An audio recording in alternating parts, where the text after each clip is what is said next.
Hey, welcome back to the channel, gang. Yes, we got the mustache going today, but we also, after a little bit of a botched release, we did get the high evolutionary release. Now, it did come out on Steam first. Like, I think iOS was having some delays, but like as of like 11 a.m. Central, I think I had the high evolutionary. So let's talk about this deck that I had been kind of cooking up with. My initial issue with the high evolutionary was when I was looking at decks that people were theory crafting, when I was looking at decks I was theory crafting, my issue was okay, if everything goes perfectly with one of these decks I've created, is the hit monkey, bounce, kitty pride, or the only stat decks going to still outperform me? And the conclusion was is like, I'm still going to lose to these decks. They're just going to put more power and more points out on the board. So I was like, okay, what is he going to be strongest in? What can I do with him to win, to put more points out? And I was like, you know what? Let's Thanos, Lockjaw, and this is what I've got right now. So let's go ahead and talk about High Evo, what the card's doing in this deck, and all the cards that he's affecting. Now, I'm not going to run through every card, just the ones that we are actually using in this deck. The first one is Was. Was is great in here for two reasons, right? She's great for your Lockjaw, right? She's very cheap. You can play her on the same turn as your Lockjaw, but she's also going to be applying a -1 to two different cards across the board. So she's -2 stats across the board and hopefully drawing you something big. Hey, where'd we go? We're not running Misty Knight. I did try Shocker. I don't think it's worth. I think there's other things that you want to be doing instead of having Shocker in this deck. You can run him. You're going to have to get rid of something else, though. But he would give a -1 cost to your leftmost card. But again, I just think there's some better options than running Shocker. We're not running Cyclops. Now, we are running the Thing. He is a little bit different than the Wasp in that he is affecting a card across the board with -1 power, and then he repeats this 2 more times. So essentially, he is a 4/9, and you only need 1 card across the board. It'll just keep hitting that same card 3 times. Now, depending on if you're trying to really enable your A-bomb, you may get a little unlucky because instead of hitting 2 or 3 different cards across the board, it may just hit the same card over and over again. But it's a little bit better in the sense of as long as there's only 1 card over there, you can keep hitting it, whereas Wasp is only going to have, 1 target when she needs multiple. Next up, we're running A-bomb. I was able to get A-bomb completely free in a couple of games, played him out for 0 cost, 9 power. Yes, please. And then we've got Hulk that we're running in here, and he is going to get 2 power every time you use unspent energy. Now, I personally never feels good to not play all my energy out, but in this deck, it feels really good because you're like, yeah, if I don't play everything out here, he's going to get +2/+2. I had a couple games where he got up to like a 20 power. It doesn't feel that bad to float anymore. Plus, you have a lot of turns where you may not use all of your energy. So as long as he's getting up to like a 6/16 and you're playing that out on the final turn, or you're able to pull him with your Lockjaw, feels pretty good. So let's talk about the rest of the deck and why I've got the cards in here. So we've got Wasp. We've already went over it. We've got Lockjaw. This is your standard kind of Thanos Lockjaw deck where you're playing him out. You're hoping to throw a cheap stone or Wasp in there and pull something really big out. So next we have Wave. I did toy around with running Thor over Wave just because, when you think Lockjaw, you typically think Thor, right? Really cheap card, gives you an enabler, but it's a little bit random. But the reason I'm running Wave is, I'm thinking what decks beat me, right? What's throwing out the most stats on the board? Well, right now it's your Hit Monkey Kitty Pride deck, right? They want to play a lot of things on the final turn. I'm trying to get rid of that. This deck is so strong. Usually you have a lot of stats already on the board going into turn 5, right? So if I'm already winning and then I play Wave and it's like, well, I get to play 1 card, you get to play 1 card, I'm usually going to get to keep the lead. So that's why Wave is in here. Next up, obviously we got High Evo. I don't look to play High Evo. I don't want to play him with Lockjaw. 4/4 is kind of a when it comes to the stat line, right? But he's in there for all the other cards. You basically have 4 cards you're enabling: Wasp, Thing, A-bomb, and the Hulk. Already talked about the Thing. We got Devil Dinosaur. I feel like it's really hard not to have him in here just because you're normally going to get a lot of stats out of him for cheap. You normally have a good hand size. If you pull him with Lockjaw, great. Enchantress is still around, so, but that's just one location that they're going to have to use their tech card in. Next up, we do have Spider-Woman. She's a good stat line in general if you're able to play her on a maxed out lane, right? She's a 5/12, but she is also in this deck to enable A-bomb. You've got A-bomb again for every card that has a negative power across the board from you. This is going to get cheaper and cheaper. And as I said before, I have been able to play him out for you know, for nothing, completely free. A lot of times though, you are playing him out like on turn 5. Normally you can get him down to a 3 cost pretty easily. So you play him on turn 3, maybe you float, maybe you play one other card. Best case scenario is if you could play him out with a wave on turn 5, right? If you're if you're able to get him down to 2 costs, play him with wave. It's kind of GG after that because they're only going to get to play 1 card, and so are you.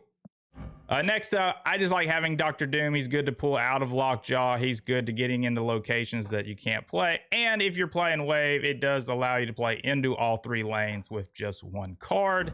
America Chavez. Y'all know how I feel about it. I don't like playing America Chavez other than in my MODOK deck.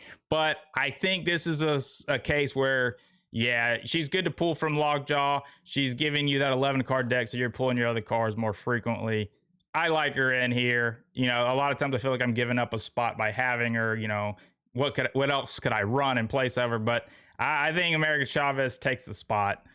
Next up, we obviously have Thanos, but one of the best things about Thanos and this deck is the Soul Stone, right? It's going to be negatively affecting your cards across the board and just making your A-bomb that much cheaper. That's why I think that I mean, it's a little early, but as the decks start to come in, I do think High Evo strongest deck that he's going to have is inside of the Thanos list.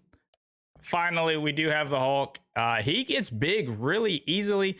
You have a lot of turns where you can float power. You know, you don't have to play on turn 1. Maybe on turn 10, you only play 1 stone out instead of playing 2 stones out in your hand. You have a lot of different ways to, you know, float a power here and there. And if, like I said, if you only float 2 turns, he's already a 6/16. That's hard to beat, right? So it's feeling good playing Hulk again. So that is the list. And like I said, we're going to play a few games out. It feels strong. There's a lot of stats in this deck to play out. You've got some tech options, right? You're able to move cards around. You have a lot of enablers for A-Bomb. So you're getting him out for really cheap, sometimes free. This is just your kind of your standard Thanos Lockjaw, but you've got High Evo and some, you know, a little variety now. And it felt really good. So we're going to jump into the games. Try this out. I think this is going to be the strongest archetype for High Evo. But we'll see. Like I said, it's still early. All right, gang. Y'all be good. Y'all be safe. I'll catch y'all in the next video. Enjoy the footage.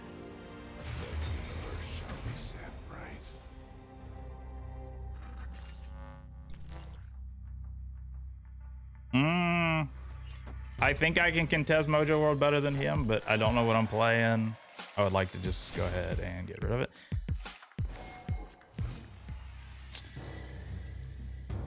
So Necrotia definitely affects A-Bomb, I would think.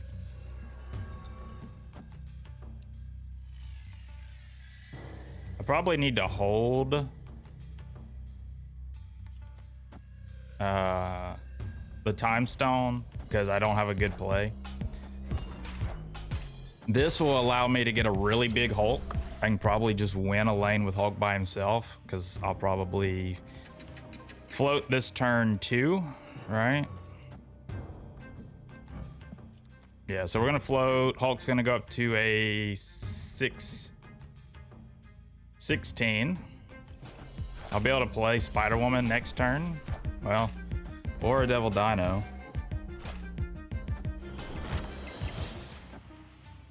I think we play the Dino here.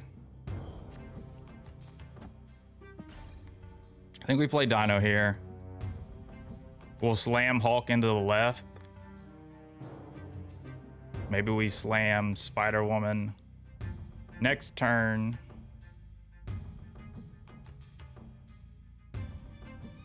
Or we play Wave.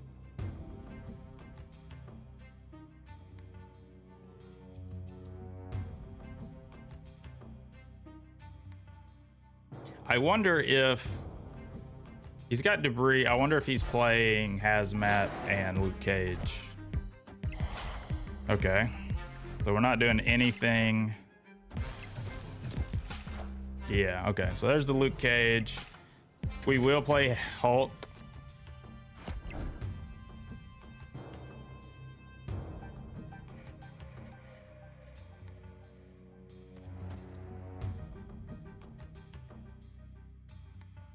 Spider-Woman is not gonna do anything.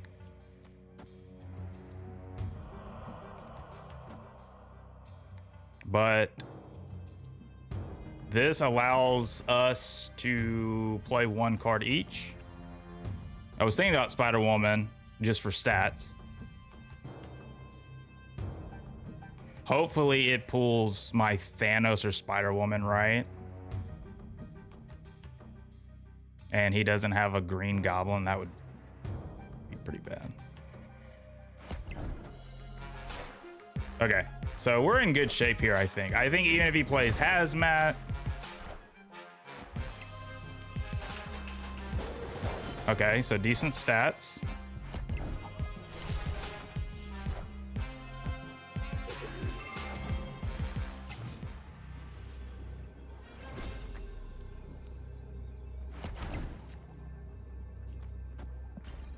He's got to put something right. He's got to put something middle. He's got to put something left.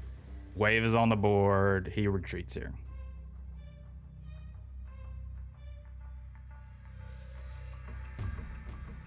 Right? Or does Colin somehow find a way to just put the hurting on me? This is why I have Wave in the deck. If I can get stats out early, you know, you throw the Wave on 5 and then it's each of us slamming a card down on turn 6. And so as long as I'm like really have the lead, I'm going to continue to have the lead.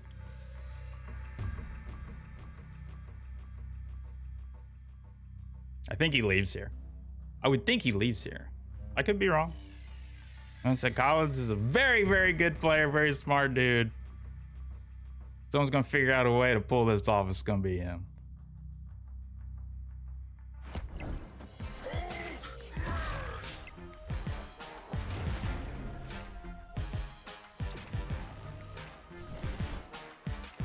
Win the tiebreaker. Closer than I thought. Yeah, closer than I thought. I like this A-bomb way better than my Christmas one. I have never upgraded Thanos. I have played Thanos, obviously. Got 274 boosters for him. I've never upgraded the card. Never, not once. So I thought Joel AA was a bot up until like yesterday. And then, you know, people like it. They like playing as a bot or impersonating a bot. Okay, so this is good right here, the Lockjaw. And if we get the Reality Stone, that's even better. I'm gonna float here. Let my Hulk get up to a 614.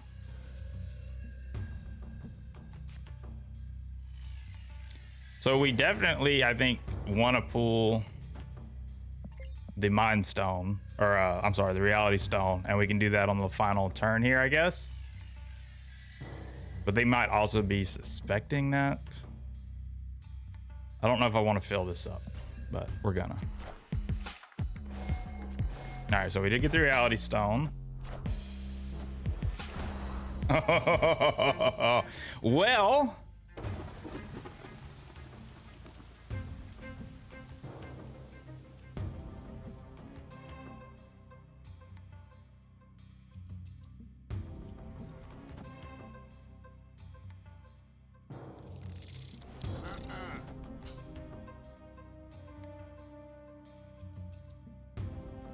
I'm going for it. This is not the right play here. Oh my goodness.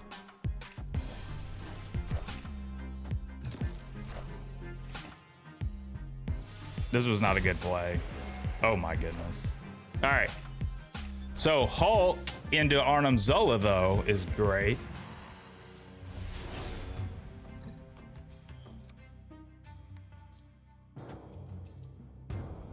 But I gotta leave room. I gotta leave room for it.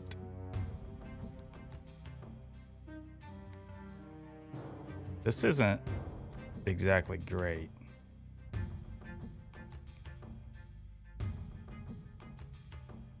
All right, so Hulk goes up to a 16. Oh, this wasn't turn 5. So I think this is 1, right?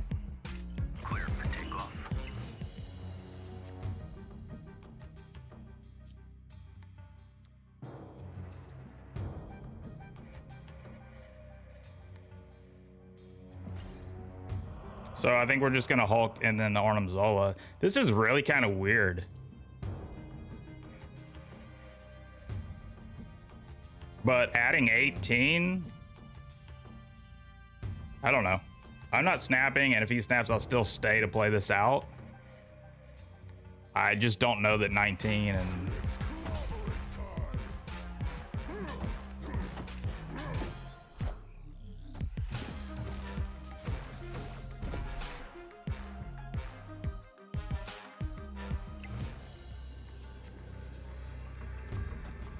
Maybe he puts power to the left?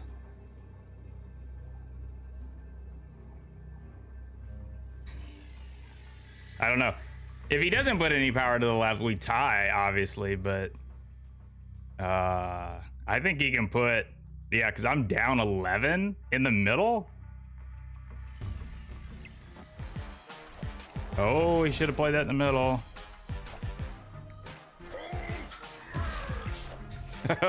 I think we did it.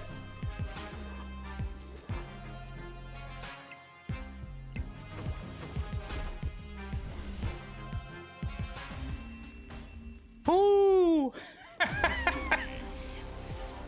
Woo! How many turns did I float like 2 or 3 turns in a row?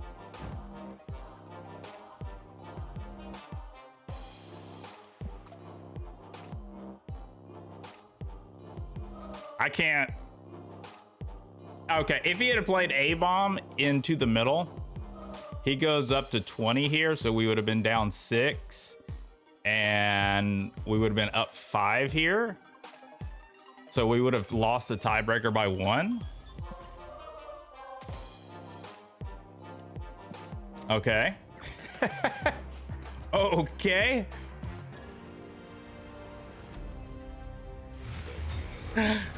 Not a word. Not a word. We're just gonna float here. We got Hulk in hand. So the more we float, the bigger this is gonna be. Okay, so we've got a Thanos deck. I don't know what they're running.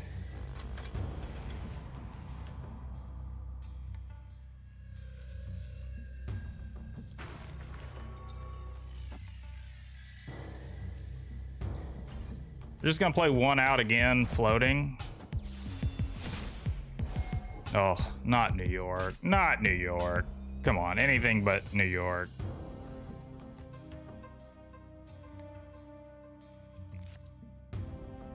Oh, okay.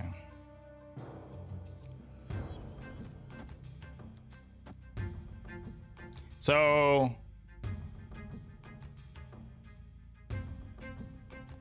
I want to play Time Stone on 4 because I want to play my Hulk.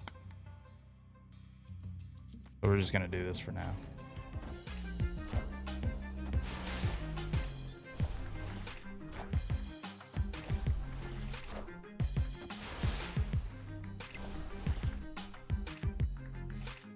Ooh, this is really good. This is really good.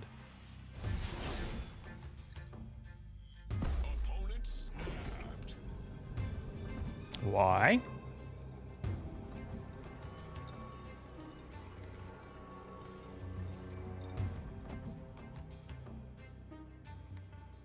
Oh, is he about to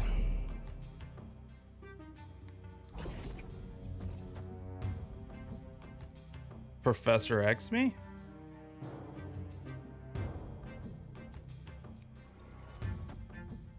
Is that what's going on here?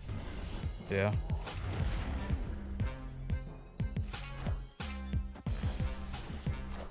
So, look. Snaps. When someone snaps you, when somebody snaps you,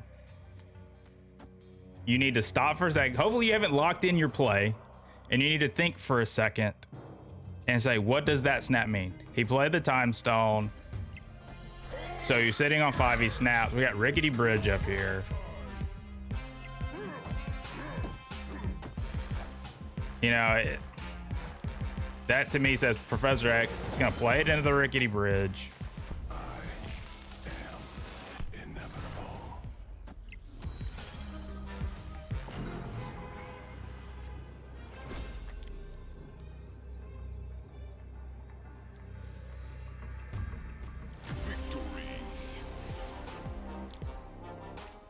we got a lot of stats to play around with.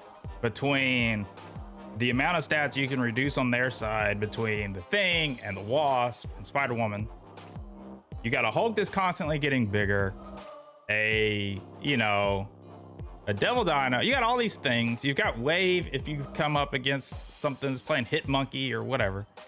But in the human spider, great. But if you want to continue to climb and be successful, when somebody snaps you, like I said, hopefully you have not locked in your play. That's one of my biggest pet peeves. I play really quickly, and so a lot of times I'll play my cards out, click submit, right? And then a snap will come in, and I have to retreat because they are doing what I think they're going to do, and so I lost. So he snaps me, right? It's turn 4. I know that he's sitting on 5 mana. We've got a location that I'm not normally going to play into because it's going to,